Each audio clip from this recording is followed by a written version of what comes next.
Bueno, buenas tardes a todos, ¿me escuchan?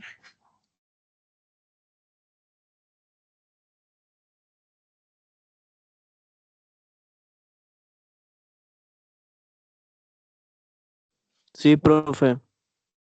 Vale, muchas gracias, Luis Fernando. Bueno, lo primero, agradecerles a cada uno de ustedes este espacio. Eh, Hoy tuve una agenda un poco apretada eh, con el trabajo y se me cruzó con lo que tenía planteado hoy para clases. Entonces, esto es una excepcionalidad, ¿no? Rara vez, a menos que pase alguna protesta, o rara vez yo hago este tipo de clases virtuales por la naturaleza de la materia.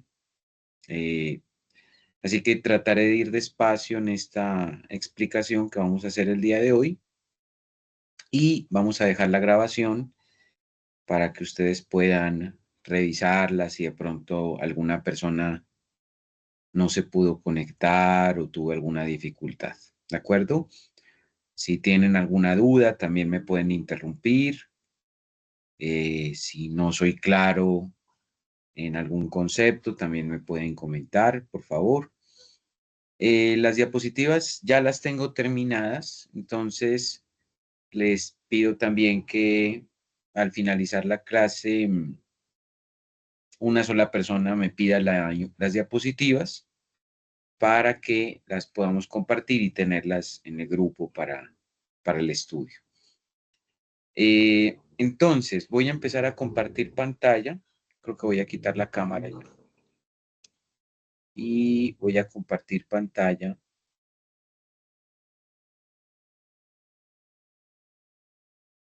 para mostrar nuestra presentación.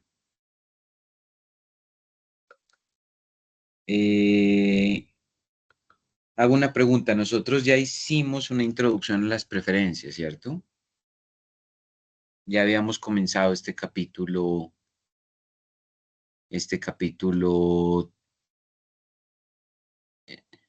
3 sobre las preferencias, ¿cierto?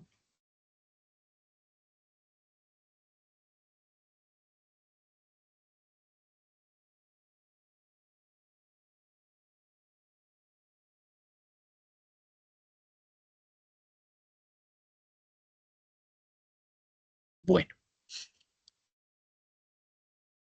entonces, un recuento un poco de lo que vimos en nuestra clase anterior. Nosotros hablamos de la forma en que los individuos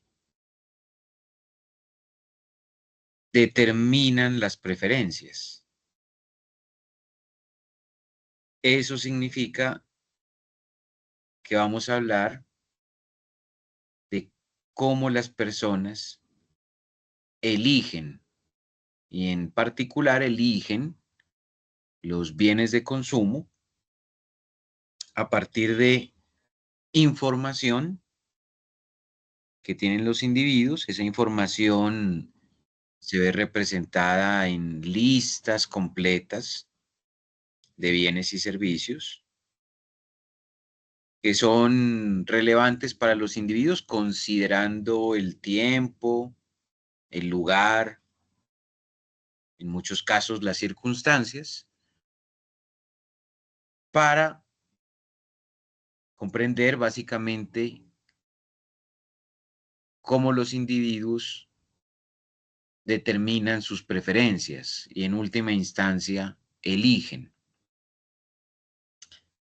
Habíamos dicho en nuestra clase pasada que generalmente nosotros utilizamos un análisis basado en dos bienes,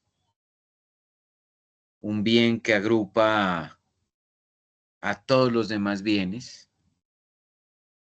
y otro bien que se refiere a aquello que nos interesa. Eso nos permite trabajar con gráficos bidimensionales y nos permite trabajar con una cesta que podríamos llamar X1, X2, y que podríamos decir que es la cesta de los bienes X.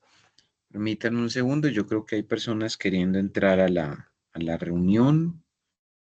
Creo que aquí hay algunas personas, entonces démosle admitir a todas de una vez. Listo. Bueno, entonces retomo. La idea es que nosotros en este capítulo 3 del libro de Varian, lo que hicimos fue introducirnos en el análisis de las preferencias, cómo las personas definen aquellas cosas que les gusta de aquellas que no les gusta. Nosotros hablamos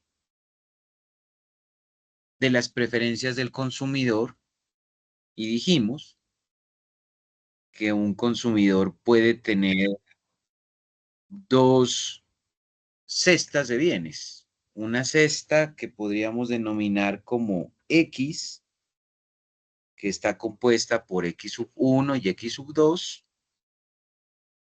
y otra cesta que conocemos como Y, que a su vez está compuesta por los bienes Y sub 1 y Y sub 2. Permítanme, yo creo que les voy a colocar aquí un puntero. Eso, este me queda mejor. Entonces, a esto que tenemos aquí le podemos llamar la cesta de X. Esa X la representaremos como X mayúscula. Y aquí nos referiremos a la cesta de Y. Y nos referiremos a esa cesta como una cesta de Y mayúscula.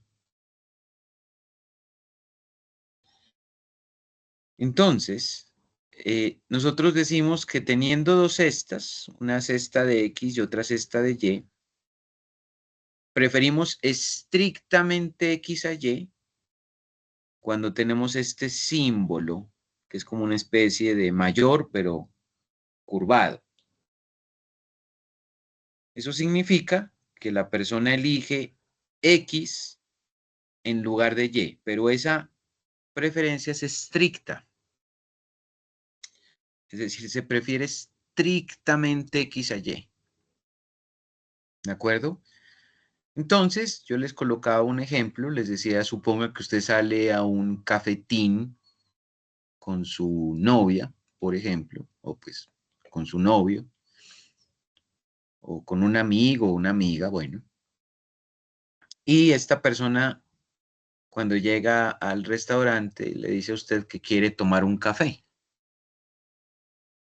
Si esa persona dice que quiere estrictamente tomar un café, yo le podría decir, mire, lo que pasa es que hay otros bienes, qué sé yo, hay limonadas, hay jugos, hay té, hay chocolate, etcétera. Pero si la persona dice, no, es que yo quiero café, estrictamente prefiero el café sobre los demás bienes y no está dispuesta a conceder ningún otro bien, entonces en ese caso decimos que esa preferencia es estricta. Es decir, la persona prefiere estrictamente el café a cualquier otro conjunto de opciones. A eso le llamamos una preferencia estricta. La persona elige la cesta X en lugar de la cesta Y. Es una preferencia estricta. Es decir, la persona no está dispuesta a conceder otro bien en lugar del bien que ya ha decidido elegir. Si la persona dice es que yo quiero café y así le aparezcan otras opciones, dice no, yo estrictamente prefiero el café. Esa es una preferencia estricta. También existe la posibilidad de que existan cestas que le reporten a una persona el mismo grado de satisfacción. Una persona podría decir, por ejemplo, que si no hay café, podría preferir el chocolate. O que si, por ejemplo, si la persona prefiere chocolate inicialmente, pero no hay chocolate y le dicen, no, pues hay café. Si la persona dice, no hay problema, entonces me tomo el café.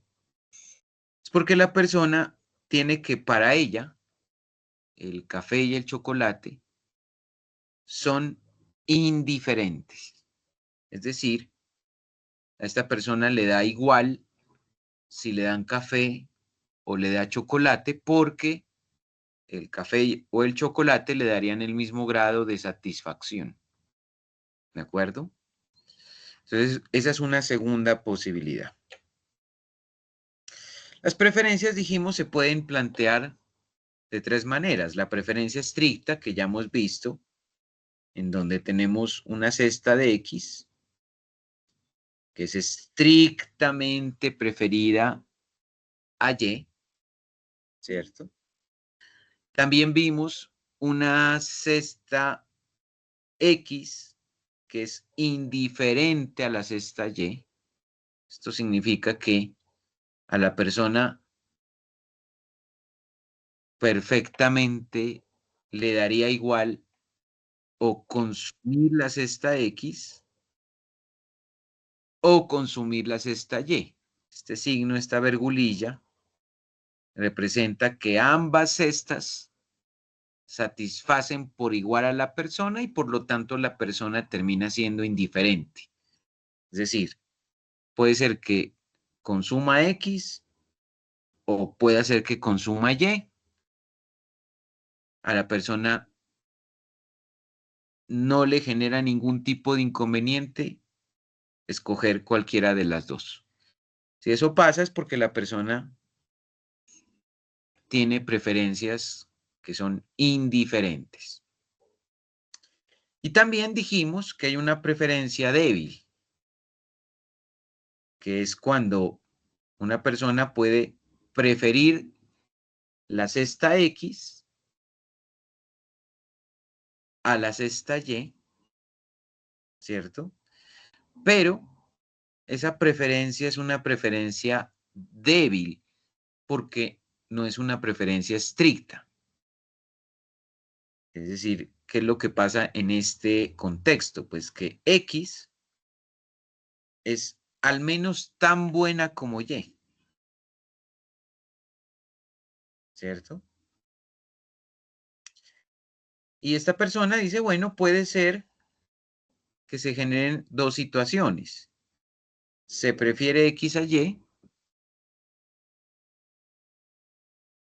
y si esa preferencia de X a Y es una preferencia estricta, entonces Y no puede reemplazar a X.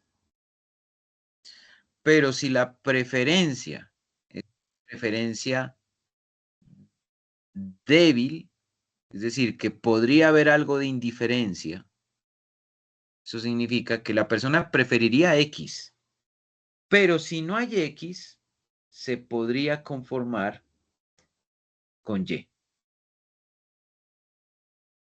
Si eso sucede así, hablamos entonces de una preferencia débil. Entonces, en la preferencia débil, la persona puede decir que prefiere X a Y, pero si a la persona se le dice que no hay X, la persona dice, ah, bueno, no hay problema, me quedo con Y. En una preferencia estricta, la diferencia es que si a la persona le decimos que prefiere X o Y, la persona dice, no, yo prefiero X. Y si le dicen, no, no hay X, hay Y, entonces la persona puede incluso no consumir nada. Porque o es X o no hay nada. Esa es una preferencia estricta y es la diferencia con esta preferencia que tenemos como preferencia débil. En nuestra sesión pasada también dijimos, ¿cierto?, que si una persona dice que X es preferida débilmente a Y, pero después la persona dice que Y es débilmente preferida a X,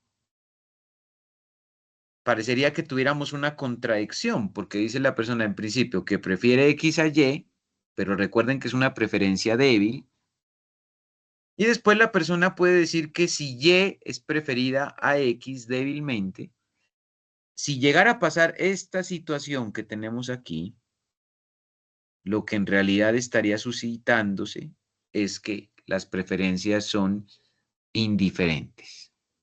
Entonces, si una persona me dice en un momento, es que yo prefiero débilmente el café al chocolate, pero la misma persona una hora después me dice, no, pero ¿sabes qué? No, es que mejor prefiero el chocolate al café.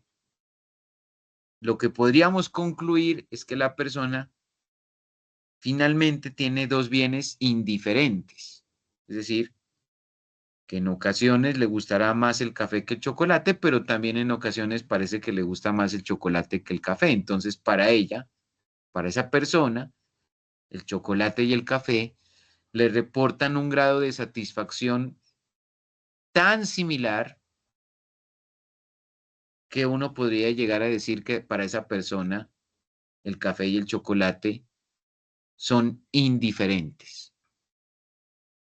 Si hay chocolate, la persona tomará chocolate, pero si no hay, tomará café y no hay ningún problema. ¿De acuerdo? Entonces, esa es una preferencia débil, pero que si le cambiamos el sentido, se puede transformar en una preferencia indiferente. ¿Puede una preferencia débil convertirse en una preferencia estricta? Pues si X es preferida débilmente a Y, pero a la persona le preguntamos y le decimos, y ahora usted puede llegar a preferir débilmente Y sobre X.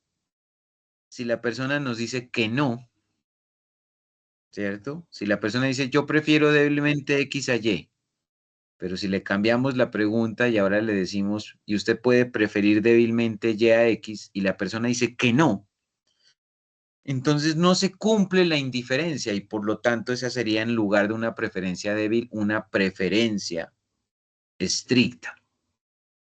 Ejemplo, una persona podría en algún momento sospecharse que le gusta más el café que el chocolate. Tenderíamos nosotros a decir, ¿cierto?, que para esa persona se prefiere débilmente el café al chocolate. Pero si le preguntamos a esa persona que si consume chocolate, dado que no hay café, o por ejemplo, la persona en el restaurante pidió café, pero en lugar de café le trajeron chocolate. Si la persona en ambos casos se rehúsa, ¿cierto?, a tomar chocolate, dice, no, es que yo prefiero el café al chocolate, y le dan chocolate y la persona dice, no, no tomo nada. Entonces, si no me dan mi café, no tomo nada. Entonces resulta que esa preferencia es una preferencia estricta. Es decir, no es una preferencia débil, porque en la preferencia débil la persona podría conformarse con el segundo bien. Pero en este caso, si la persona no se conforma, significaría que X y Y no le resultan indiferentes, porque la persona prefiere consumir X, en este caso café, a consumir Y, que en este caso sería chocolate. Entonces, si la persona se niega, no hay indiferencia. Y si no hay indiferencia, la preferencia se vuelve una preferencia estricta.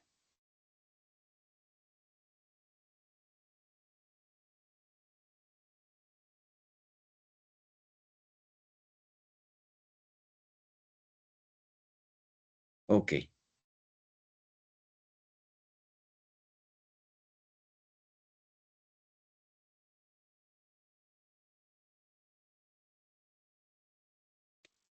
Las preferencias tienen supuestos y dijimos que esas preferencias tendrían tres supuestos básicamente. Un primer supuesto es la completitud. ¿Qué significa la completitud? Pues en términos simples, la completitud se refiere al hecho de que un consumidor puede comparar. O sea, la completitud se refiere a la posibilidad de que las personas puedan comparar bienes y servicios. En microeconomía diremos que el consumidor puede comparar dos cestas. Por ejemplo, la cesta X la puede comparar con la cesta Y. Y dependiendo de esa comparación, la persona podría llegar a decir si X se prefiere estrictamente a Y o si Y se prefiere estrictamente a X o si X y Y son indiferentes. Pero esas preferencias no podrían existir si no pudiese haber completitud, es decir, la capacidad que tienen los consumidores para comparar. Permítanme que creo que alguien está pidiendo acceso.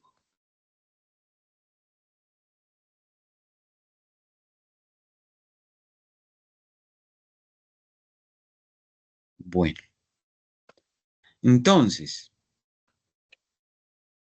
eso es lo que definimos nosotros como la completitud. ¿Qué es la reflexibilidad? Una cesta al menos es tan buena como ella misma. ¿Esto qué asegura? Pues así asegura una coherencia mínima en la preferencia. Profe, ¿cómo así que una cesta es al menos tan buena como ella misma? El profesor les mostraba en la clase pasada que tenía dos marcadores de color verde, de la misma marca, dos marcadores nuevos. Al profesor le daba lo mismo utilizar uno que otro, porque los dos eran del mismo color, la misma marca, y eran nuevos. Entonces, es el mismo bien, y cuando nosotros tenemos el mismo bien comparado con un bien homogéneo, es decir, un segundo bien que es el mismo que el primero, X es tan bueno como X mismo. El marcador verde es tan bueno como el marcador verde, ¿cierto? A eso se refiere la reflexibilidad. La transitividad es otro supuesto que determina que si X es al menos tan buena como Y es al menos tan buena como Z, yo podría por transitividad concluir que entonces X es al menos tan buena como Z. Si yo concluyo esa relación, eso significa que X es estrictamente preferida a Z. Permítanme una cosa. Lo que pasa es que, bueno, lo voy a hacer por última vez porque estoy viendo que alguien me está pidiendo acceso. Ah, pero ya lo aceptaron, parece. Bueno.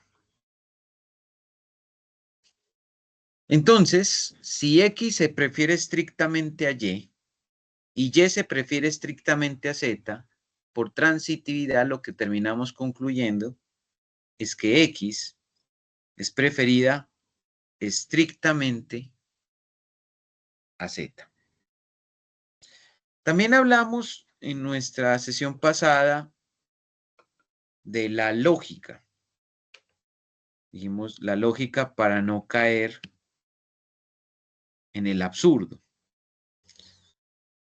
La completitud es un supuesto que se asume como razonable. No es un supuesto que se coloque bajo cuestionamiento, porque significa que el consumidor, para poder elegir lo que elige, necesita primero comparar. Todas las personas, antes de tomar una decisión racional, efectivamente comparan, ¿cierto? La mamá va a varios supermercados para comprar los insumos alimenticios. La novia cuando va a comprarse un jean se va a varios almacenes, pregunta en varias tiendas. Entonces, la completitud, que es la capacidad de comparación, no es algo sobre lo que se discuta mucho en economía. Solamente ante situaciones extremas, como por ejemplo situaciones que comprometan la vida o la muerte, las personas podrían llegar a fallar. Pero se entiende que esas situaciones son más de naturaleza emocional y por lo tanto, claro, no son la consecuencia de una decisión racional. La reflexibilidad se asume como un supuesto trivial porque se supone que cualquier cesta es tan buena como la misma cesta o como una cesta idéntica. Y si bien este juicio podría llegar a generar algún tipo de ruido entre los niños, porque los niños no terminan todavía de formar su racionalidad, en general, la reflexibilidad tampoco se discute mucho. Ahora, con la transitividad sí tenemos que este es el axioma más discutido, porque lo que nosotros hacemos, más que una deducción lógica a partir de las preferencias, lo que hacemos más bien es plantearnos una hipótesis sobre el comportamiento humano. Yo les comentaba que una de las dificultades de este curso radica en que nosotros no estudiamos el componente neuronal de los agentes económicos al tomar decisiones en el mercado. Eso significa que nosotros asumimos como supuesto que las decisiones que toman los agentes económicos son racionales y no pueden ser de otra manera. Eso es un supuesto muy fuerte, dado que buena parte de las decisiones de los consumidores, si bien pueden ser racionales, también tienen un importante peso de factores de naturaleza emocional. Entonces, diremos que es una hipótesis sobre el comportamiento humano y su valor no está en ser una verdad lógica, sino más bien en describir de forma coherente cómo los individuos se pueden comportar a la hora de elegir. Por ejemplo, no tendría mucho sentido que una persona diga que X se prefiere a Y, se prefiere estrictamente X a Y, que luego diga que prefiere estrictamente Y a Z, pero que también diga al final que prefiere Z a X, porque entonces habría una contradicción, ¿cierto? Una persona no puede decir que prefiere la manzana grande a la manzana mediana, luego decir que prefiere la manzana mediana a la manzana pequeña y luego decir que como conclusión prefiere la manzana pequeña a la manzana grande. Si eso llegara a pasar, entonces la persona estaría cayendo en una contradicción y eso no sería lógico, sería una conclusión irracional, sería una conclusión absurda.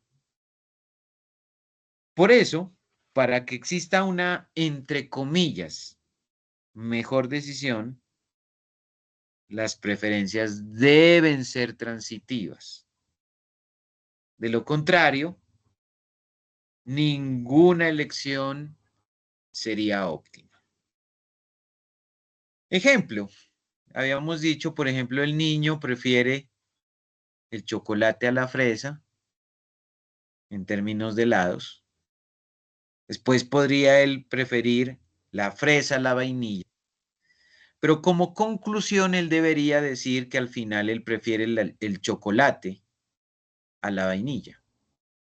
Si, por ejemplo, nos llegara a pasar que en lugar de eso, el niño dice que prefiere la vainilla al chocolate, entonces el niño está cayendo en una contradicción.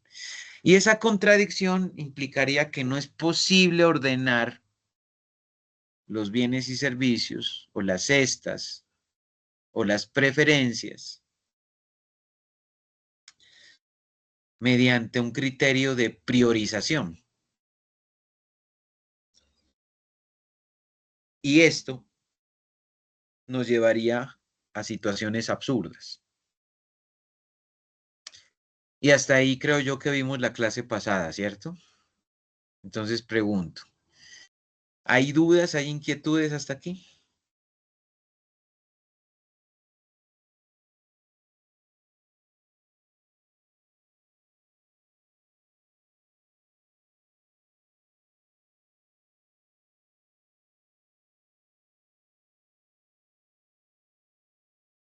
Ok, no hay dudas.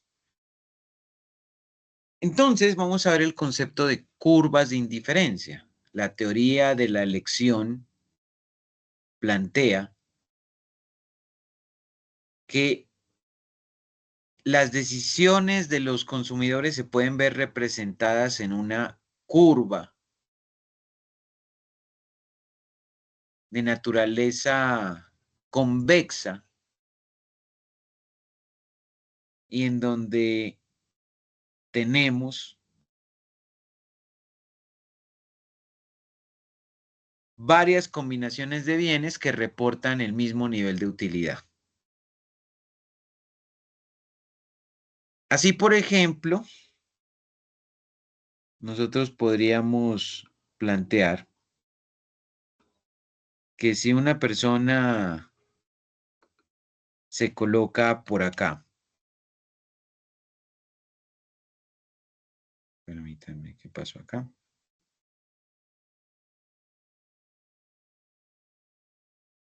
Ya. Que si una persona, por ejemplo, se coloca por aquí. Ah, no me deja escoger. A ver.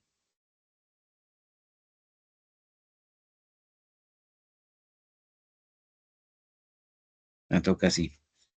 Que si una persona se coloca aquí, aumenta sus cantidades de X2, pero tendría entonces que reducir sus cantidades de X1. Si se mantiene en la misma curva, eso significa que el individuo se encuentra igualmente feliz en este punto que estoy señalando, que en este otro punto, por ejemplo, o que en este otro punto, o que en este otro punto, o que en este otro punto. Es decir, si una persona cambia las cantidades de X y de Y, pero se mantiene en la misma curva, lo que en realidad está sucediendo es que la persona varía el consumo de X y de Y, o de X1 y X2, pero mantiene el mismo nivel de satisfacción. Eso es lo que sucedería si un consumidor hace diferentes cambios, diferentes combinaciones, pero se mantiene en la misma curva. Las curvas entonces muestran combinaciones de dos bienes que ofrecen al consumidor el mismo grado de satisfacción. De otra parte, este segmento que tenemos aquí en color gris, que se encuentra por encima de la curva de indiferencia, es lo que se conoce como un conjunto débilmente preferido, en donde habrán cestas que un consumidor defina como cestas que al menos son tan buenas como la cesta que él tiene en la combinación X2, X1.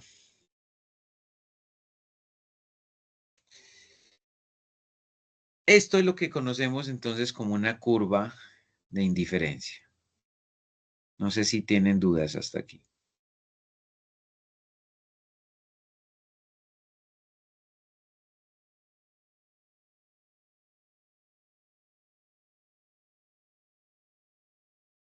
Ok.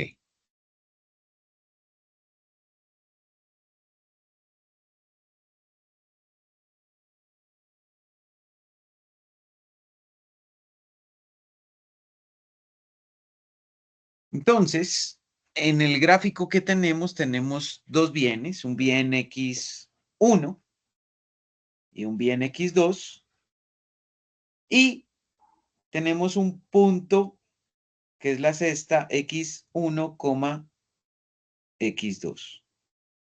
El área que tenemos sombreada define todas las cestas que el consumidor prefiere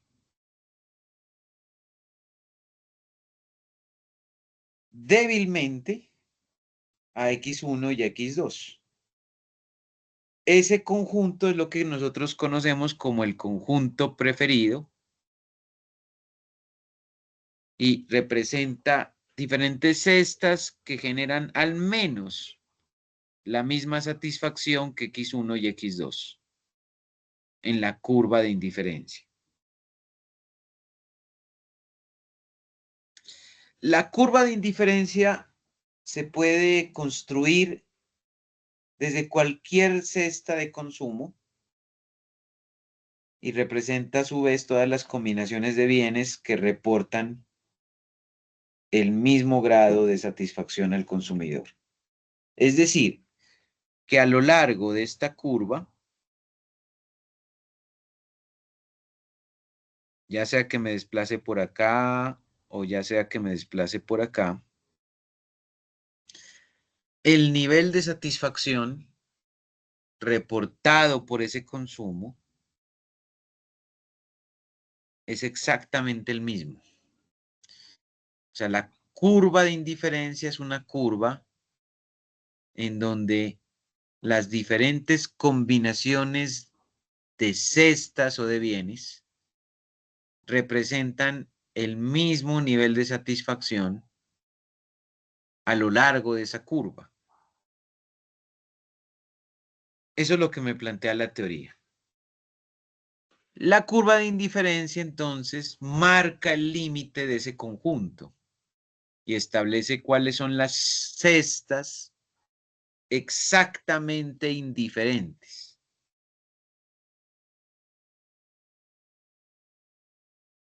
Eso permite, entonces, que nosotros tengamos una curva a partir de la cual conozcamos las diferentes combinaciones de los bienes que reporten el mismo grado de satisfacción. Ahora bien, la herramienta puede tener límites y básicamente esas limitaciones descansan en que muestra solamente la igualdad en la satisfacción, pero no permite establecer qué punto es el mejor. No permite establecer cuál es el punto óptimo. Otra cosa importante es que las curvas de indiferencia no se pueden cruzar, no se pueden cortar, porque entonces eso nos llevaría a una contradicción. Entonces, por ejemplo, supongamos que nosotros tenemos tres cestas, una cesta X, una cesta y una cesta Z. Alguien podría decir que como X y Z pertenecen a la misma curva, entonces X es indiferente de Z, tanto como Z es indiferente de Y.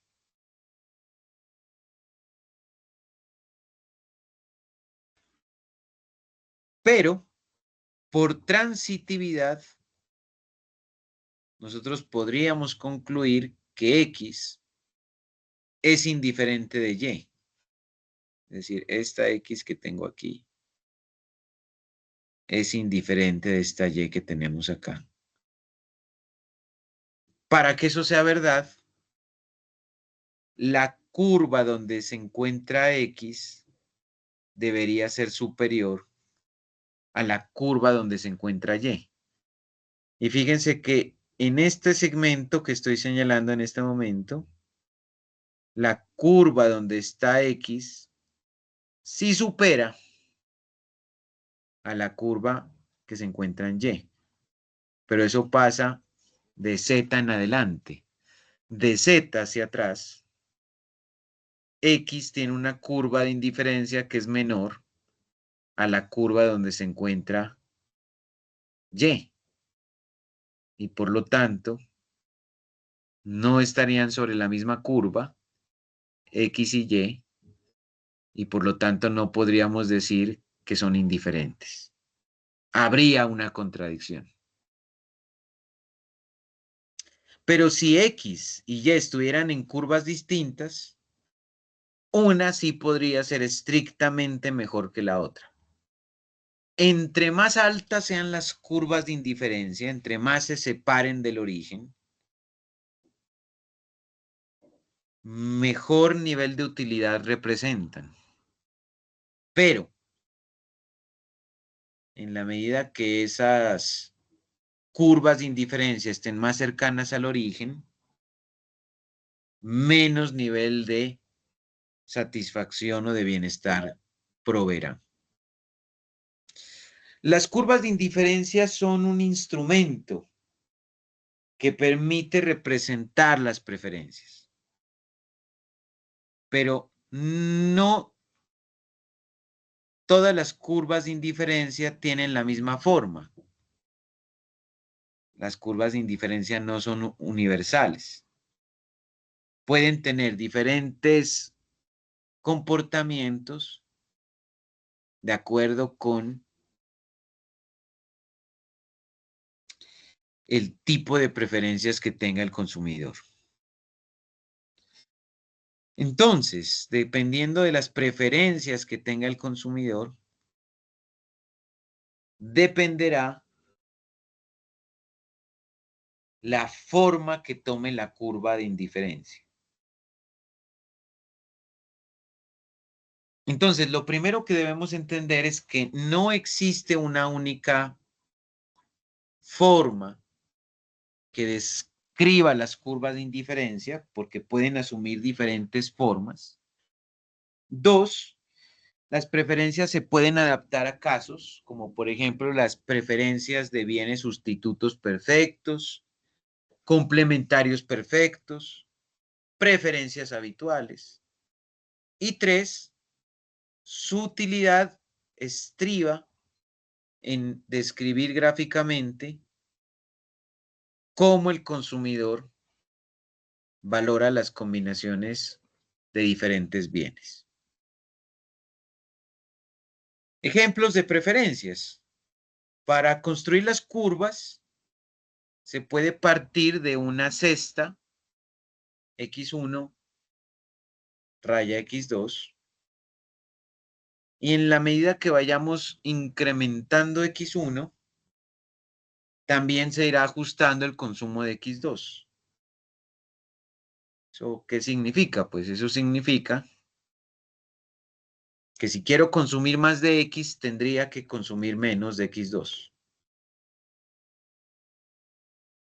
Si yo repito esas combinaciones en las cuales yo aumento el consumo de x1, pero tengo que reducir el consumo de x2, se van generando unos puntos que finalmente se unen y forman la frontera de eficiencia.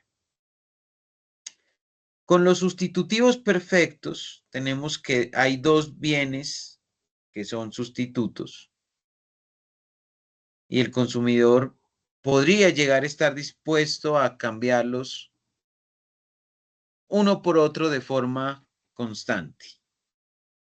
El ejemplo que coloca Varian es el ejemplo de los lápices rojos versus los lápices azules. Dice Varian que él tiene una cesta de 10 por 10, 10 lapiceros color rojo, 10 lapiceros color azul, y si se sumara el monto de X1 más el monto de X2, encontraríamos que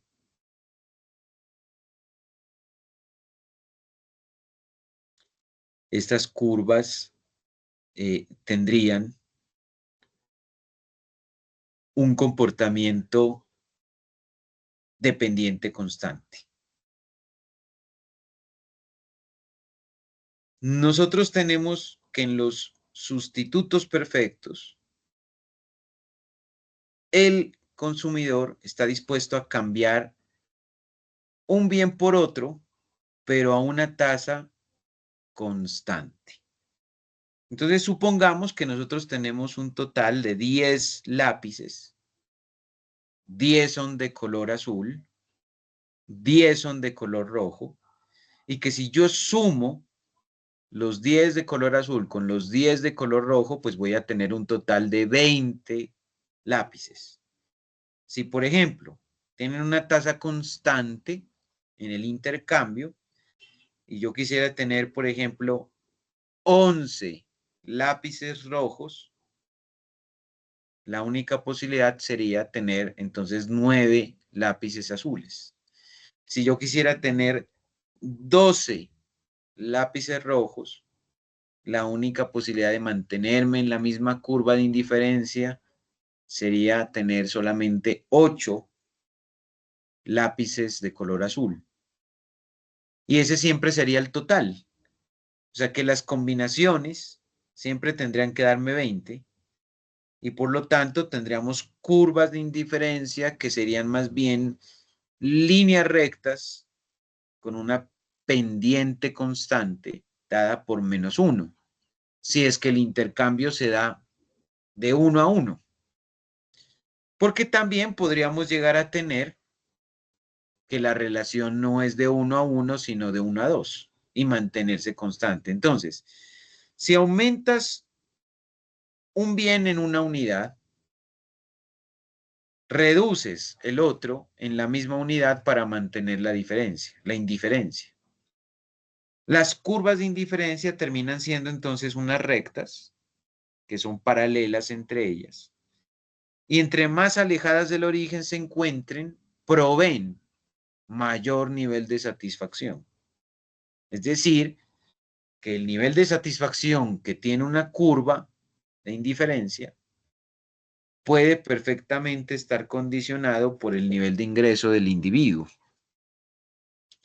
La idea clave es que en los sustitutos perfectos las curvas de indiferencia siempre tendrán una tasa constante.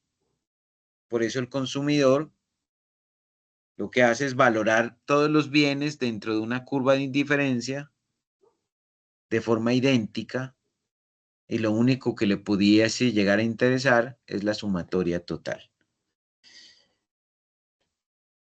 Esta es la forma que tiene una curva de indiferencia para los sustitutos perfectos. Como ustedes se dan cuenta, yo tengo aquí enfrentados a los bienes X1 y X2, y si yo quisiera aumentar el consumo de X1, tendría que renunciar en la misma tasa a X2. Por lo tanto, la tasa de intercambio que vendría dada por la pendiente, en este caso, tendría que ser igual a -1. Pero podría no necesariamente ser una relación proporcional, porque uno podría decir, ¿cierto?, que se da por un lápiz rojo, 2 lápices azules. Y eso implicaría entonces una relación en la pendiente, ¿cierto?, de 1 a 2. Y entonces la relación ya no sería una relación proporcional, pero sí seguiría siendo constante. En general, la pendiente de la curva de indiferencia, es decir, la que me da el grado de inclinación de estas rectas, está determinado por la tasa marginal de sustitución, que no es otra cosa que la capacidad que tiene un consumidor de reemplazar el consumo de X1 por el consumo de X2. En los sustitutos perfectos, las curvas de indiferencia entonces terminan siendo rectas con pendiente constante, y el valor de la pendiente estaría dado por la proporción de los intercambios que existan entre los bienes. También existen bienes que denominamos nosotros como los complementarios perfectos. Un bien complementario perfecto es aquel en donde el consumidor siempre utiliza proporciones fijas. El ejemplo clásico es si una persona se compra un zapato para el pie izquierdo, pues también tiene que comprar el zapato para el pie derecho, porque un solo zapato no me serviría. Un solo zapato sería insuficiente. Este tipo de curvas de indiferencia tienen una forma de L, en la cual el vértice de la función es el punto donde las cantidades de los bienes son iguales o mantienen al menos una proporción constante. Si aumenta uno solo de los bienes, no mejora la satisfacción. Porque para que la satisfacción mejore, tendrían que subir los dos bienes en paralelo, ya sea a una tasa constante o ya sea a una tasa constante pero no proporcional. Por ejemplo, uno puede encontrar personas que dicen, bueno, voy a tomar café, pero tiene que ser café con leche. porque el café negro no me gusta. Entonces, en ese caso, tendríamos una curva de indiferencia en forma de L. La persona diría, no, yo me tomo café, pero con leche. O numéricamente un poco mejor, si una persona dice, bueno, voy a tomar café, pero con 2 cubitos de azúcar.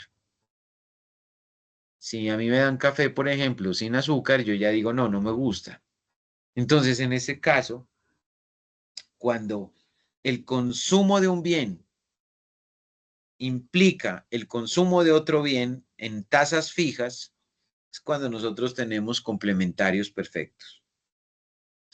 Y esa es la forma que tienen las curvas de indiferencia para los complementarios perfectos. Dense cuenta que aquí tenemos el clásico ejemplo de los zapatos.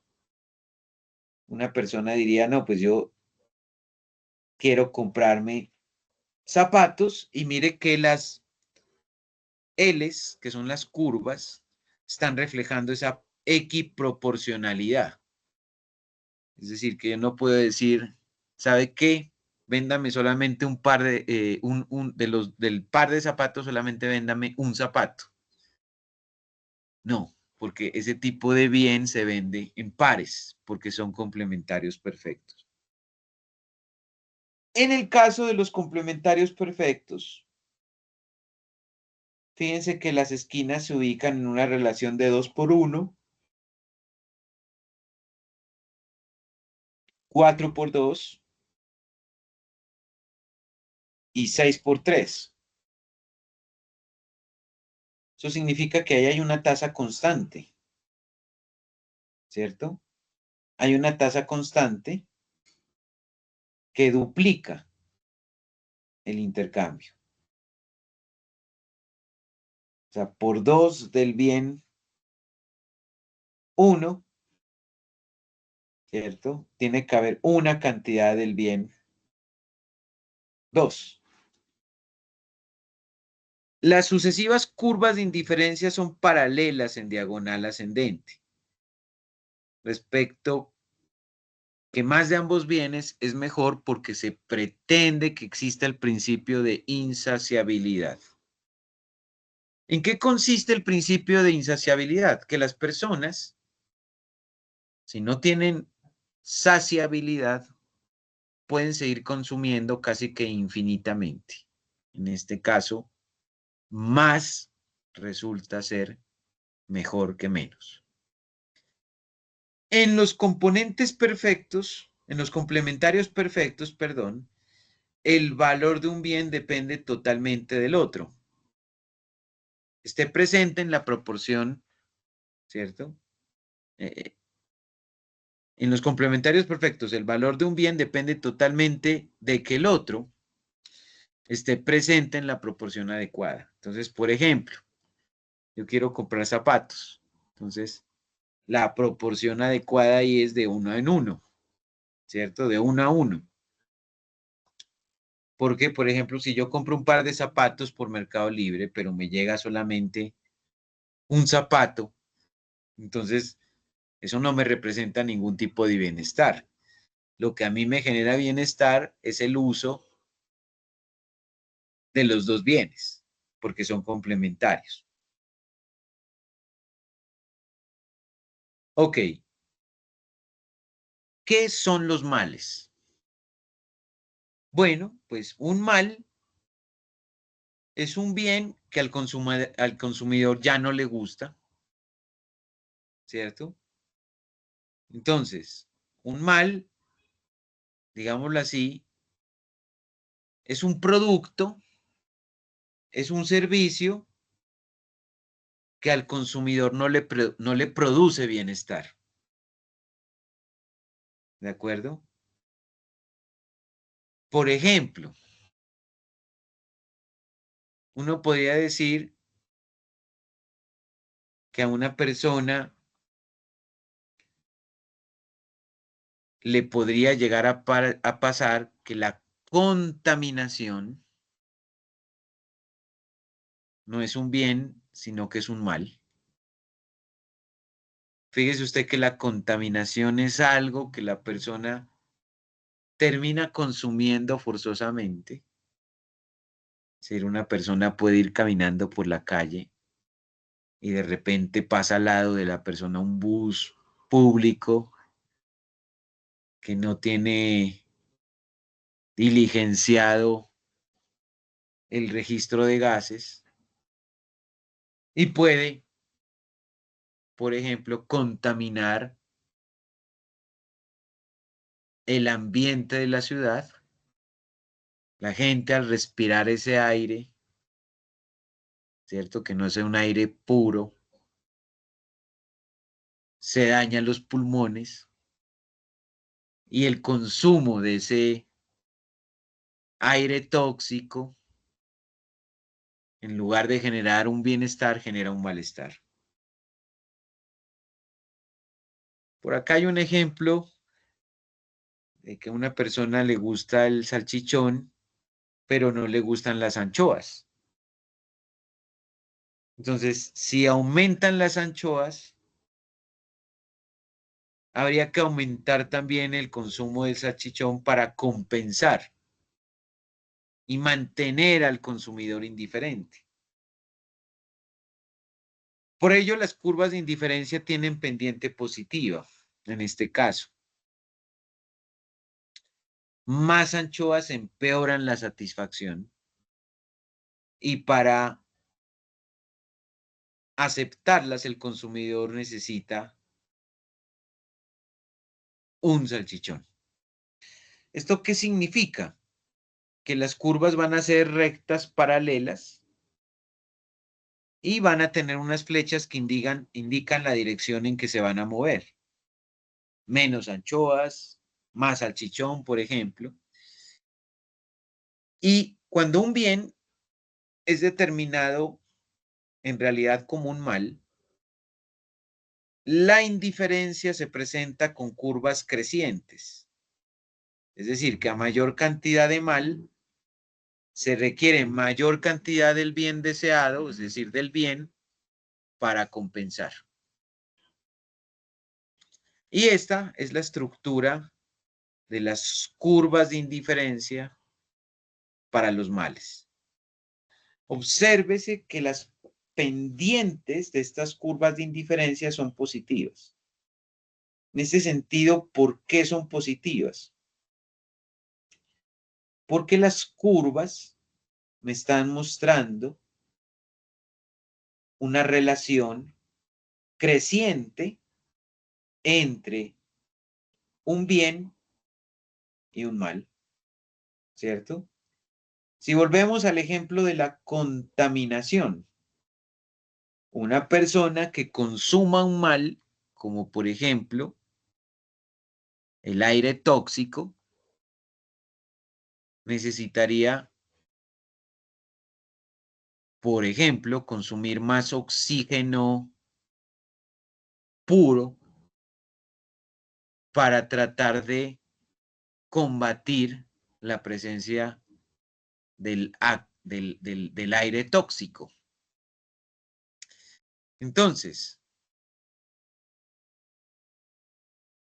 las curvas de indiferencia para los males tienen un comportamiento favorable o positivo, en el sentido de que si crece el mal, habría que consumir más bien para poder neutralizar al mal. Y por esa razón, estas curvas tienen una pendiente positiva. Hablemos de los bienes neutrales. Un bien neutral es un bien en el que las cantidades no afectan el bienestar del consumidor. Por ejemplo, si el consumidor es neutral respecto a las anchoas y solamente le interesa el salchichón, entonces lo que va a terminar pasando, ¿cierto? Es que si aumentan, por ejemplo, las anchoas, para él va a ser totalmente indiferente que aumenten las anchoas, porque él en realidad la satisfacción de él no es el consumo de las anchoas, es decir, si aumentan o se reducen, porque para él realmente lo que define su bienestar es el consumo del salchichón. Esto significa que las curvas de indiferencia son líneas verticales que se mueven hacia el bien X, ¿cierto? Y en la medida que crezcan más, producen más bienestar, pero solamente por el consumo del bien X, no del bien Y. En ese sentido, se parecen bastante estas curvas a la curva de oferta microeconómica, que también tiene la misma pendiente. Entonces, las curvas de indiferencia terminan volviéndose verticales. La utilidad, el beneficio, el bienestar solamente depende del consumo de un bien, es decir, en este caso el salchichón. Y a pesar de que pueda aumentar el número de anchoas o incluso pueda disminuir, el nivel de bienestar no cambia, porque ese bien le resulta neutro. La utilidad aumenta solo con uno de los bienes, es decir, con el bien que importa, mientras el otro bien resulta irrelevante. ¿Qué es la saciedad? Bueno, hasta el momento, ¿se tienen dudas? ¿Hay alguna inquietud? ¿Se comprende lo que estamos estudiando? Escucho si hay dudas, por favor.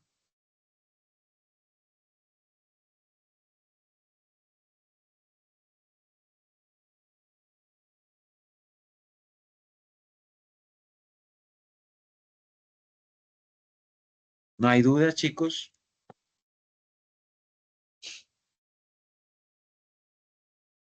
No, profe.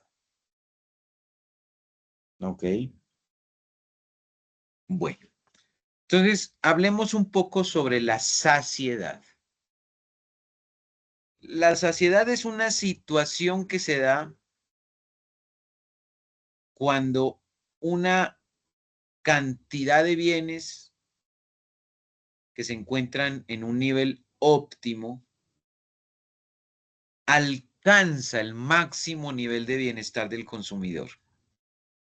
Entonces, ¿cuándo podríamos decir que un consumidor se encuentra saciado? Pues cuando un conjunto de bienes o de servicios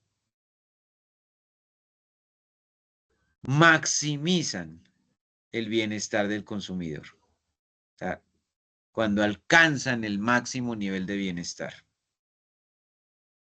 El punto de saciedad es el punto de máxima felicidad al que puede aspirar un consumidor.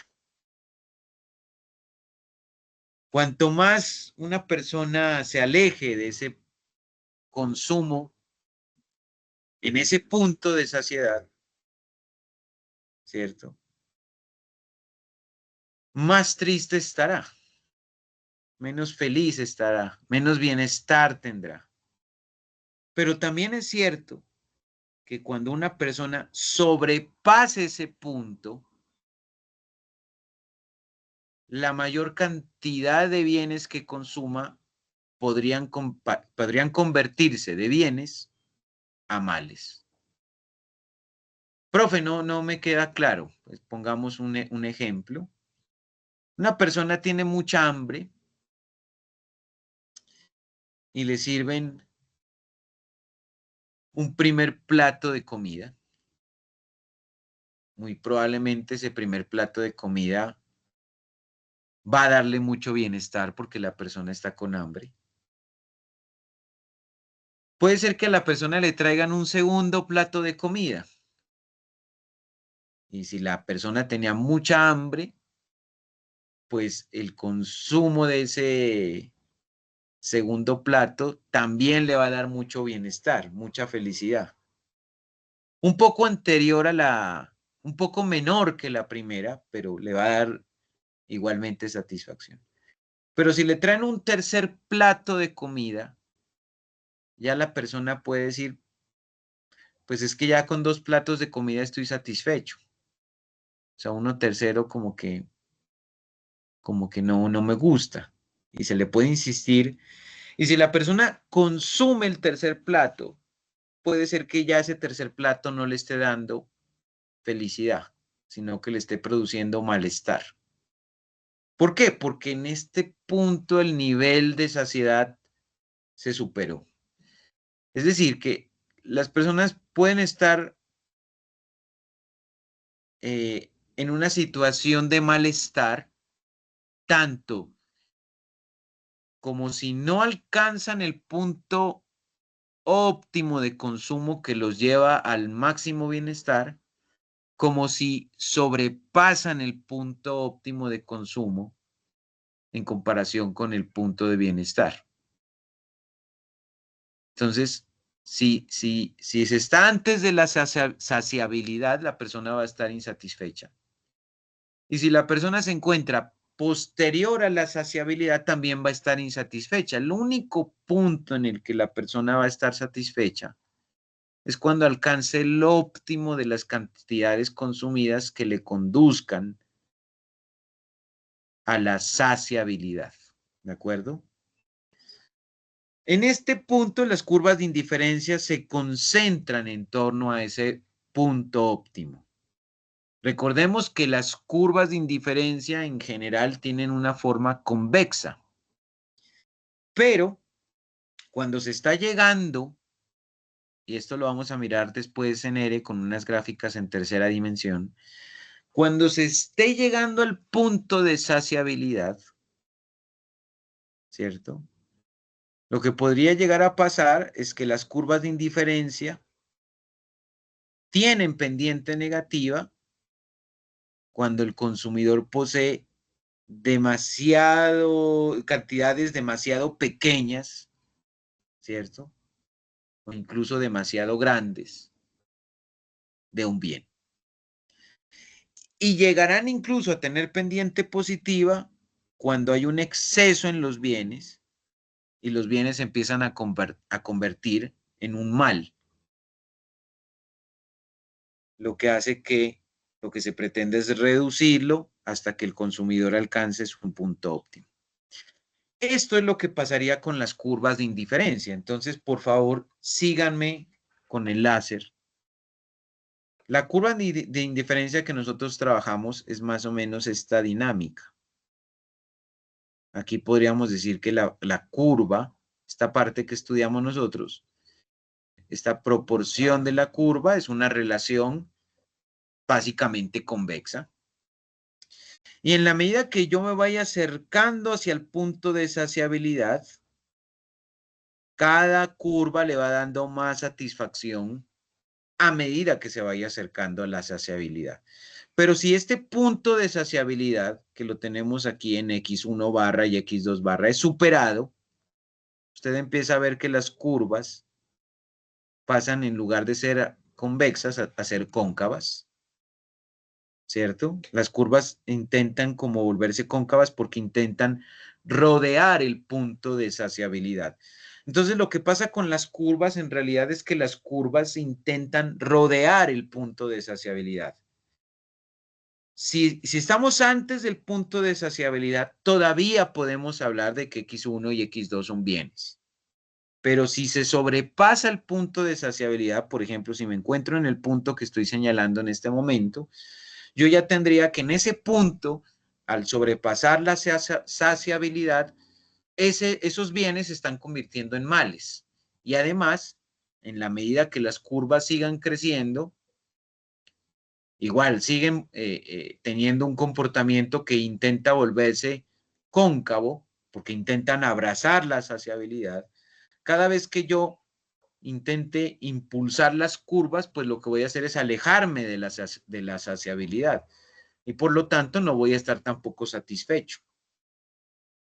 Entonces, los individuos pueden estar insatisfechos tanto si se encuentran muy lejos del punto de saciabilidad, es decir, muy cerca al origen, como también si las curvas avanzan hacia el infinito y sobrepasan el punto de saciabilidad. El ejemplo clásico son las tartas y los helados, ¿cierto? Una persona podría decir en un momento determinado que tenga mucha hambre. Cuando una persona tiene mucha hambre puede decir, ah, qué tan bueno, voy a comer tartas y helados de chocolate. Y puede ser, por ejemplo, que la persona se encuentre por aquí, en este lado de la expresión.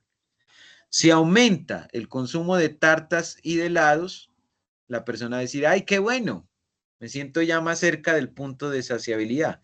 Si sigue aumentando el consumo de tartas y helados, se va a ir acercando al punto de saciabilidad. El punto es que cuando se sobrepase el punto de saciabilidad y la persona siga consumiendo tartas y helados, esas tartas y helados dejan de convertirse en bienes para convertirse en males. Igualito que como si fuera una enfermedad o la contaminación. En la práctica, los consumidores rara vez eligen consumir demasiado. Es decir, las personas llegan a un punto, ¿cierto?, de saciabilidad y una vez llegan a ese punto ya no siguen consumiendo más. Por lo que el análisis económico se centra en las situaciones donde los bienes son escasos respecto al punto deseado. Por eso nosotros nos vamos a concentrar en estas secciones de las curvas de indiferencia, en donde las relaciones son pendientes negativas y en donde no hemos sobrepasado el punto de saciabilidad. ¿De acuerdo? ¿Me siguen? Por favor, pregúntenme si tienen dudas.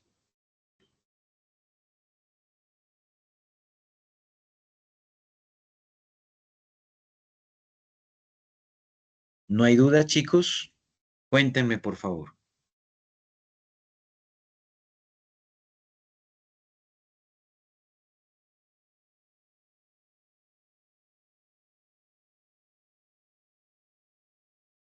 Ok, no hay dudas. Hablemos entonces de los bienes discretos. ¿Qué son los bienes discretos? Pues los bienes discretos son aquellos que nosotros contabilizamos utilizando los enteros. Es decir, los bienes discretos no son, por ejemplo, eh, aquellos que podemos medir nosotros como 1,63 litros de leche o 24,5 kilogramos de azúcar.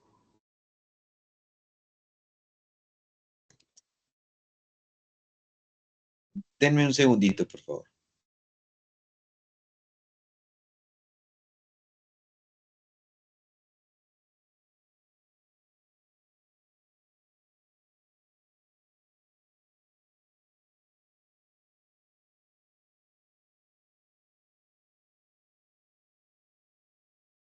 Entonces,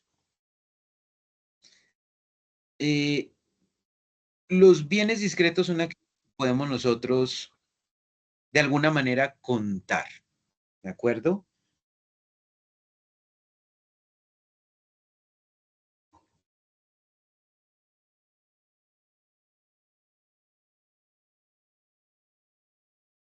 Entonces, por ejemplo, uno puede contar el número de casas, uno puede contar el número de celulares, uno puede contar el número de libros, uno puede contar el número de computadores. A esos bienes nosotros les llamamos discretos porque siguen una distribución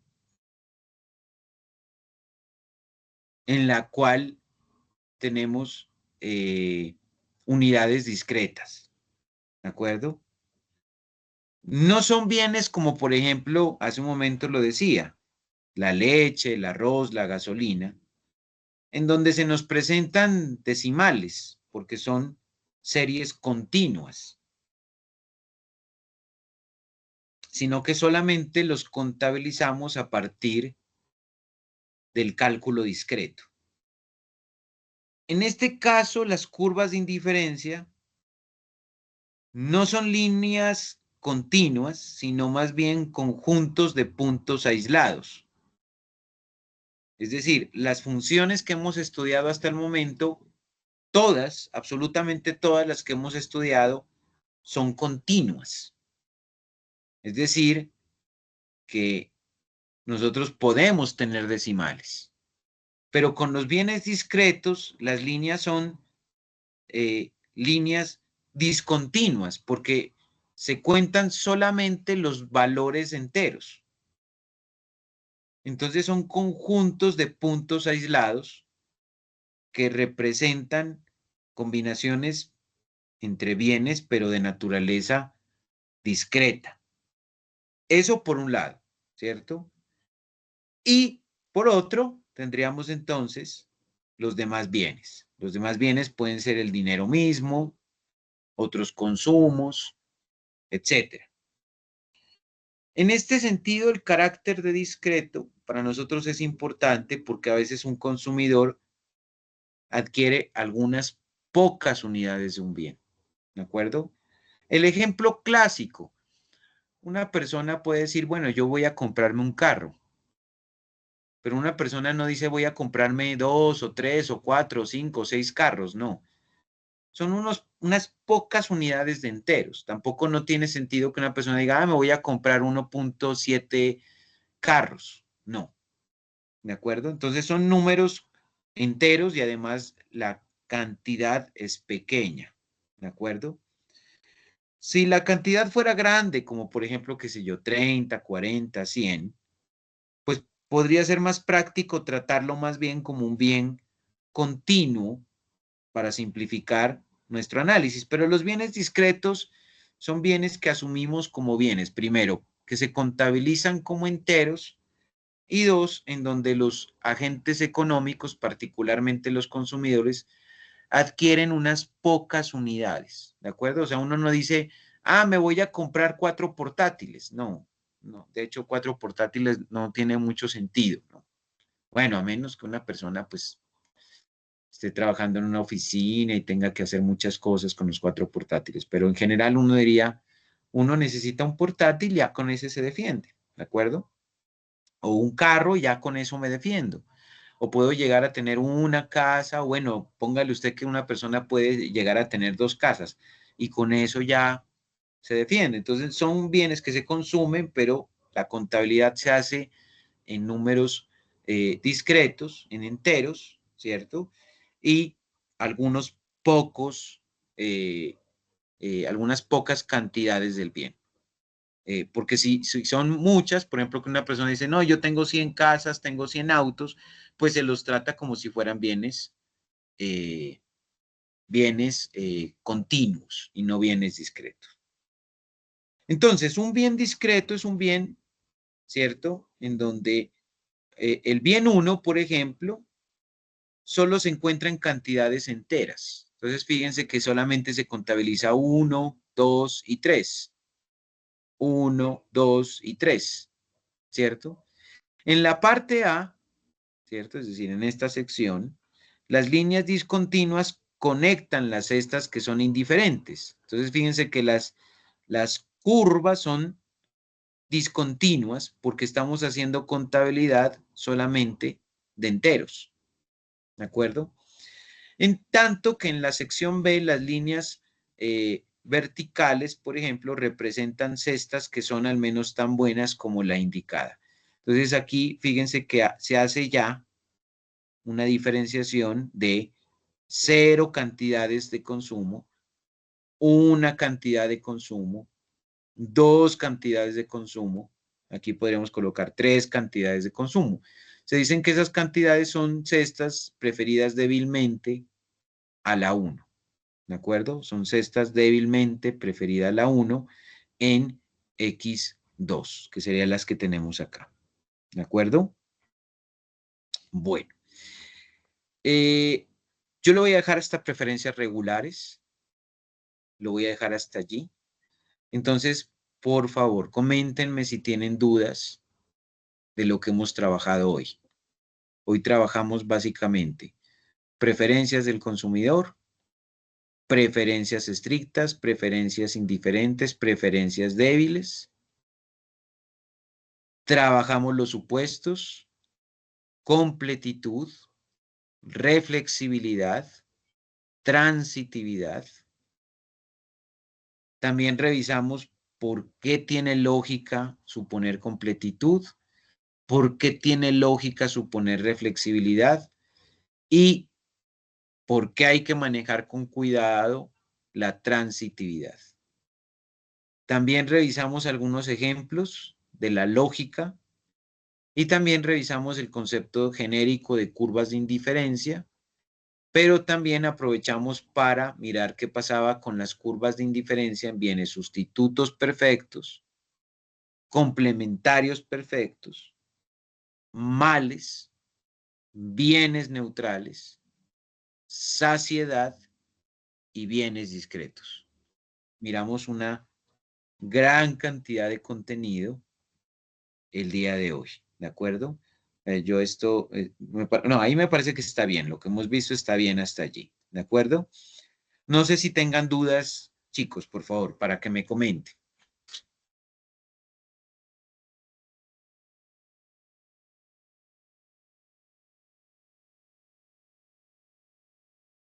¿Lo tienen claro? ¿No tienen dudas? Bueno, profe, disculpe, era para preguntarle que si todo esto último que vimos en esta clase también, y lo que vamos a ver mañana también entra en el parcial.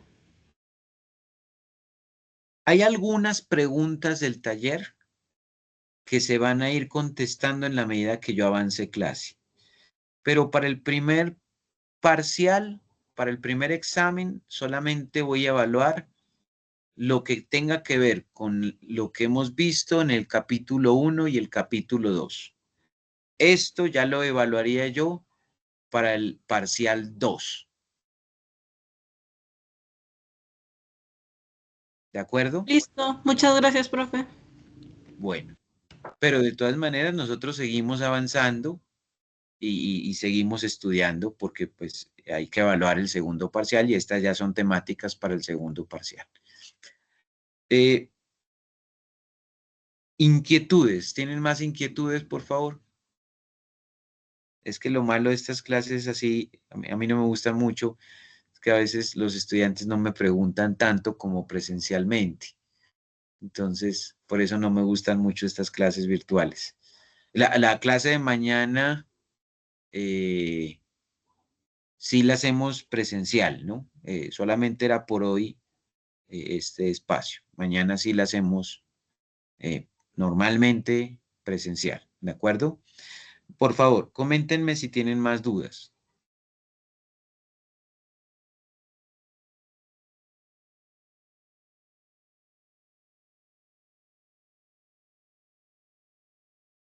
¿No hay dudas, chicos? Bueno, entonces, les estoy debiendo esta presentación. Les voy a pedir solamente una persona que me escriba por el WhatsApp. Mira, profe, no se vaya a olvidar de compartirnos la presentación del capítulo de preferencias, que es el único que les estoy debiendo, porque los demás materiales se los he pasado, ¿cierto? O sea, no les estoy debiendo nada de materiales, solamente esto que se llama las preferencias, ¿cierto? Entonces, para que tengan este material, porque este material ya está terminado, este material ya está todo terminado, entonces una sola persona me escribe por el WhatsApp, puede hacerlo ahora si quiere, me dice, profe, no se vaya a olvidar de compartirnos el material de la clase de hoy. Entonces, me escriben, por favor, una sola persona. Yo ya veo que alguien me está escribiendo por acá. Entonces, solamente esa persona que me escriba y yo un poquito más tarde ya les envío las presentaciones para que las tengan. Bueno, estudiantes, les agradezco mucho que me hayan permitido trabajar hoy así. Yo sé que de pronto no es lo mismo, pero mañana retomo yo haciendo un repaso. Yo siempre que arranco clases hago un resumen pequeño de lo que vimos en la clase pasada. Entonces volveré a hacer un repaso de lo que vimos hoy y ya mañana continuamos normalmente nuestra clase presencial. Les agradezco mucho que me hayan permitido trabajar hoy así. La verdad es que sí tuve un día compromisos laborales y me quedó un poco difícil trabajar como siempre. Pero, repito, esto es muy ocasionalmente que nos suceda. Entonces, si no es más, chicos, ya más tardecito también les comparto la grabación para que la puedan revisar con calma. Voy a precisamente a terminar la grabación y les agradezco a todos.